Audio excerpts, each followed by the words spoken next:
Ez xecican farqîn vê raportê li ser rewşa bazaran û tedbîrên ku li bazaran tên girtin ji Amedê ji we re pêşkêş dikim.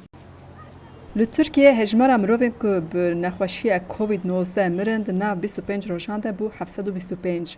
Li gorî daxuyaniyên Wezareta Saxlemiyê hejmara kesên ku tûşê COVID-19 jî bûne 34,130 ye. Li gorî agahiyên ku hatin bi destxistin li Amedê nêzî 300 nexweş hene û heta niha 10 kes jî mirine lê di daxuyaniyê fermî de hejmara kesên ku COVID-19 ketine 65 mirî jî 4 in. Wezareta Karê Navxwe biryarnameyên beradike taybet li ciyê ku sixletî çê dibin tedbîr tên girtin. Yek ji wan jî ciyê bazarên taxane ku her roj li Amedê bi dehan bazar tên sazkirin.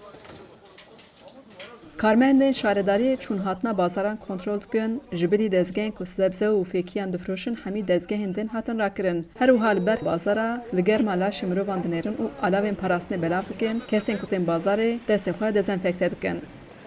Bazara ku tenê firoşkar jinin, xezatûn jî dibêje ka çi tedbîr li bazara wan hatine girtin û rewşa bazarê çi ye. Vana evê fera difroşin, cila difroşin, iç çamaşırı difroşin, vana zikış yasağatine, masi û goşt yasağatine, tedbîrî kelle dağıt forotone evzî yasağatiye. Me gişra kiriye, ana zî me pazar mesela 3 metre nav xuda hiştiye, 3 metre em nav xuda me hiştiye, pazar heta jê çûye yani.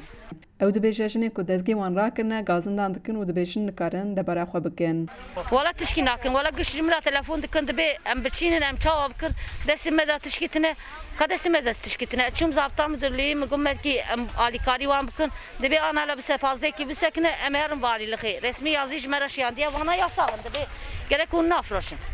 Me giş rakirine wala îro hekî telefonêm kir got ez biçîna dimrim. Ka destê me de tişkî nayê. Rewşa bazarê pir kêm bûye. Ka bela nexweşî re millet êkî newêr were êkî tên em dibêjin neqandin tunê ka berê em bêjin mesela ji me re neqandin serbest bi ji millet re. Neqandin rabûye ew jî aciz dibin pir xwe aciz dikin em dibê ka tişkî dest nede tunê hevê nexweşî rabin neqandin tunê ji ber wî hawî kêm bûye. Ji ber ku masî tunê kêm bûye, goşt tunê kêm bûye, kele me dihanî yani ji ber wî hawî pir kêm bûye ji tey gel nay pazarê û jî pê ve jî tişt biha nebî yani ji ber bihayê nene me re rastî bibêjin. Ana ne sebze ne meyve tiştek biha nebîye. Ji berê jî kêmtir bûye em bêjin. Meserê ewilî bîber em bêjin so çûbû bi 16 milyona 18 milyona ana bûye 8 milyon. Salatalık bu 6-7 milyona bu euro didonî be. Yani tiş pir kêm e. Pazarda alınan tedbirler Ev welatî jî gazindan dike ku gel pir zêde goh nade hişyariyan û dibêje ku wiha dewam bike xetere wê li Amedê mezintir bibe. Yani ne cideyi, kemasi pire. Yani bana bu kahani, o ka gedemede jene.